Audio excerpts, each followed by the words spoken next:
এই যে ইনকা একটা মোবাইল সেট আছে না নোকিয়ার, এটা ইনকা একটা কেন কিনা গ্রামীণের একটা সিম ভরা ওই নাম্বারটা পত্রিকায় দিয়ে দিস, আর ওই মোবাইলটা ভাইব্রেশন মোডে দিয়া তোর ঢুকে পাবলিককে বলিস ভোট দিতে না পারলে যেন মিস কল দেয়, খবর পেয়ে যাবি সময় মতো।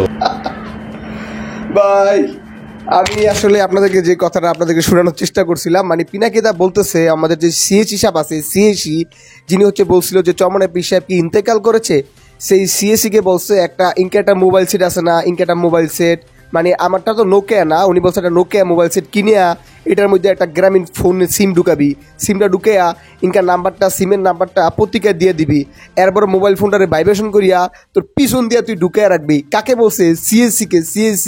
সিএসি কে বলছে এই কথা, কেন বলছে, এবং সেই সাথে আরো কিছু কথা আছে, সবকিছু দেখাবো আজকে, একটু বিস্তারিত দেখেন। মানে এটা ভিতরে ঢুকে দিতে কইছে যখন কোনো ভোট চুরি হইব বা কোনো অনিয়ম করব তখন যাতে করে সিএসসি রে ফোন দেয় আর সিএসসির ভিতরে ভাইব্রেশন হয়, ভু ভু করে ভাইব্রেশন হয়। তো পিনাকিদার কথাগুলো শোনাচ্ছি, শুনেন, তারপর একটু বিস্তারিত কি বলছেন চরমনাই পীর সাহেবের এই ঘটনাকে কেন্দ্র করে। পীর মানুষ, কত মানুষের সম্মান পেয়েছেন জীবনে, অনেকেই উনাকে হয়তো অপছন্দ করেন যে এই সন্দেহে যে উনি হাসিনা, মিথ্যা কথা। কিন্তু বিশ্বাস করেন যখন আমি উনারে দেখলাম যে উনি ফুপায় ফুপায় কাঁদতেছেন পুলিশের কাছে গিয়া, আমি খুবই মর্মাহত হয়েছি। আরো কিছু কথা বলবে, আরো কিছু কথা বলবে, আরো কিছু কথা বলবে। আওয়ামী লীগ কিরকম জাউরার জাউরা যে একজন মুরব্বী মানুষের গায়ে হাত তুলতে দিতে হয় না এক বিন্দু। এরপরে ফয়জুল করিম সাহেব সব জায়গায় গেছেন, প্রিজাইডিং অফিসার, পুলিশ সুপার। আচ্ছা এই দেখেন আমাকে প্রথম আলো কি লিখেছে, ফয়জুল করিমের উপরে নাকি হামলার অভিযোগ। আবার দেখেন ছোট প্রথম আলো দেশ রূপান্তর আরো এক কেটি সরেস লিখেছে টাইটেলে হামলার অভিযোগ। প্রথম আলো তো তার লজ্জা টজ্জা আছে, নিউজের ভিতরে লিখছে তাই না, দেশ রূপান্তর এইটার উপসম্পাদক হইতেছে মাহবুব মোর্শেদ, হ্যাঁ ওই বাংলার তরুণ তুর্কি বুদ্ধিজীবী। আরেক বুদ্ধিজীবী আছে সালাউদ্দিন শুভ্র, সে তো দেশ রূপান্তরের কাজ করে। আচ্ছা মাহবুব মোর্শেদ বলেন তো এই টাইটেল দিয়েছেন কেন? এটা কোন সাংবাদিকতা করেন? বাংলাদেশের সব কাপুরুষ, সব সাংবাদিক, সব পলিটিশিয়ানদের সুবিধাই হচ্ছে যে হাসিনা কিছু করবার দেয় না বলে নিজের অযোগ্যতা, ভীরুতা, কাপুরুষতাকে আড়াল করা যায়। ফয়জুল করিমের উপরে হামলা হচ্ছে, আপনার ধরে নিয়ে যাবে, দালালি করে ধরে নিয়ে যেত, ধরলে ধরে নিয়ে যাবে। তো এতই ডর তো সাংবাদিকতা যান কেন?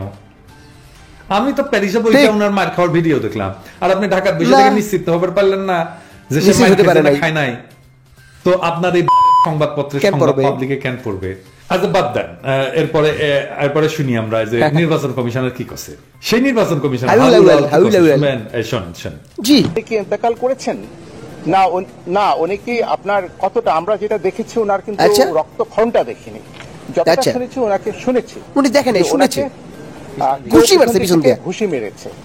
সে কোসে রক্তাক্ত হওয়া নাকি আপেক্ষিক, উনি কি জানে আপেক্ষিক মানে কি? বাংলাও জানে না, বালশুন মানে একজনের কাছে যেটা রক্তাক্ত আর একজনের কাছে সেটা রক্তাক্ত না, তার মানে এটাই তো আপেক্ষিক। মানে হাবিবুল আওয়ালের কাছে এটা রক্ত না, এই হারামজাদাদের কাছে কোনোটাই রক্ত না। 5 মে তো নাকি গায়ে রক্ত মেখা শাপলা চত্বরে নিহত আলেমেরা শুতে আসছিল, এটা কইছিল না হাসিনা? গায়ে লাল রং লাগিয়ে পড়ে আছে, যখন পুলিশ যে ডাক দিয়েছে উঠে দৌড় মারছে, দৌড় মারলো। তো এই হারামি আর কি কবি? আবার কসে যে উনি নাকি ইন্তেকাল করছেন। এই হারামজাদা ইন্তেকাল করলে তোর কাছে যাবি কে? আদালতে যাবি, পুলিশের কাছে যাবি, তুই কি মুদ্দা ফড়াস ইন্তেকাল করছেন জানবার চাচ্ছু? তার মানে ভদ্র ভাষায় কই আর কি, নির্বাচন কমিশনের কাছে কোনো অভিযোগ আমলযোগ্য হবে তখনই যখন কেউ মারা যাবে। কি ভয়ানক কথা রে বাবা! এ নাকি সিনিয়র সচিব ছিল, মানে দুনিয়ার তাবৎ ভালসুন সব ধরে আনা সচিব বানাইছে হাসিনা। একলে জেলা মুন্সেফ ছিল, হ্যাঁ তারপরে ধরে সচিব বানাইছিল হাসিনা। সে নিয়োগরা অবৈধ ঘোষণা করছিল কিন্তু আদালতে, যে দেখেন মানে ওর সচিব জীবনই অবৈধ। তার চাকরি জীবন শেষ হয়েছিল 2014 সালে। তারপরে তার দফায় দফায় চুক্তিভিত্তিক নিয়োগ দিয়ে হাসিনা তার 2017 সাল পর্যন্ত চালাইছে। তারপর ধরে এনে নির্বাচন কমিশনার বানাইছে। তো তারে তো আনিছে হাসিনা ভোট চুরির জন্য। তো চুরি কর, তোরে মানা করছে কে? বাক্য জারিস কেন? হাসিনা ভোট চুরির গুছার দিত স্যার, হাসিনা টয়লেটে গিয়া স্যার টিভির সামনে এসে বাক্য জারিস কেন? সে কইছিল না যে ভোট দিতে না দিলে সিকিউর দিবেন, সে নাকি সেই সিকিউর সিসিটিভিতে দেখে ব্যবস্থা নিবে। ক্যাঙ্কা ভালসুন দেখেন, এই আলমজাদা নাকি প্রতিরক্ষা সচিব ছিল। নাও ইট মেক সেন্স যে এটা কেমনে মোটা আজিজ সেনাপ্রধান হয়েছিল, এটা দেখে বোঝা যায়। আমার কাছে আরো ভালো ভালো বুদ্ধি আছে। তুই এক কাজ কর, এই যে ইনকা একটা মোবাইল সেট আছে না নোকিয়া, এটা ইনকা একটা কেন গ্রামীণের একটা সিম ভরা ওই নাম্বারটা পত্রিকায় দিয়ে দিস, আর ওই মোবাইলটা ভাইব্রেশন মোডে দিয়া তোর ঢুকে পাবলিককে বলিস ভোট দিতে না পারলে যেন মিস কল দেয়, খবর পেয়ে যাবি সময় মতো। এর বাপও কিন্তু আসলে মার্কা মারা কে ছিল জানেন না? ওর বাপ 1975 ছিল ডিআইজি প্রিজনস, মানে ওই জেল হত্যা হয়েছিল না যারা গেছিল, তাদের জেলখানে গেট খুলে দিছিল ওর বাপ। এই ভালসুন তোর বাপ গেট খুলেছিল কেন? কোন আইনে কোন প্রেসিডেন্সে জেলের গেট সশস্ত্র সেনা নির্দেশে খুলে দেয় কেউ? তুই তো আগেই কম আমি গেট খুলবো না, কারণ জেলের মধ্যে যারা আছে তাদের নিরাপত্তার দায় কার? ডিআইজি প্রিজনের না, ঠিক কিনা? পরে আবার গিয়া মামলা দিছে যে জেলে এসে খুন করে গেছে 11 জন। আরে দেখো ওই বাচ্চা খুন তো পরে করছে, গেট খুলছিল কে আগে? খুনটা হয় না তো এরই তো পোলা না, মেরুদণ্ড যে নাই বোঝা গেছে। তো এটা বোঝার জন্য তো আইনস্টাইন হওয়ার দরকার নেই, তাই খুঁজে বের করছে এটা হাসিনা, বের করে এরা ভোট চুরির জন্য পাহারাদার বানাইছে, ভোট চুরির চৌকিদার বানাইছে, পোলা আওয়াল যেটি ব্যাক ধরবি না সেখানে আমার ক্ষুদ্র ভাতাদের বলে দিই ওরা জয় বাংলা করে দিবেন। ওরে কবেন তোর বাপ তো জেলের 1 নম্বর আসামি, তোর বাপেরও মেরুদণ্ড ছিল না, তোরও মেরুদণ্ড নাই। আচ্ছা আসেন আরেকটা বিষয়, সেনা প্রধানের বিষয়ে আমরা নাই গেলাম, কিন্তু এনকা জায়গায় পিনাকিদা যে কথাগুলো কইলো সেনকা কথাগুলো কিন্তু রাইট কথা। ওইটা কিন্তু ওই সিইসি বলেছিল যে আমরা সিসি ক্যামেরা নিয়ে আমরা সিসি ক্যামেরার দিকে তাকায় থাকবো, যদি আমাদের যদি কেউ ওই ভোট দিতে অসুবিধা করে ডিস্টার্ব করে তো ওইকে আমরা দেখবো, আমরা দেখে আমরা ওইকে ব্যবস্থা নিবো।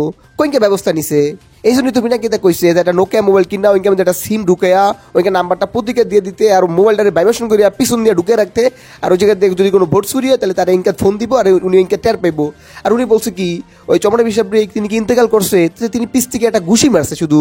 তো এই কথাটা যখন তিনি এই কথাটা বলে তখন তার পিছন থেকে ইনকে করে একটা ঘুষি মারতো যদি কেউ, তখন যদি তিনি করতো যে এই কি হয়েছে, কারণ চমড়া বিশ্বাস তো তার থেকে অনেক উপরের ব্যক্তি, অনেক বড় ব্যক্তি, যদিও তিনি নির্বাচনে সিএসি, কিন্তু চমড়া বিশ্বাস একজন আধ্যাত্মিক রাহবার, তিনি একটা দলের তিনি নাইবা আমির।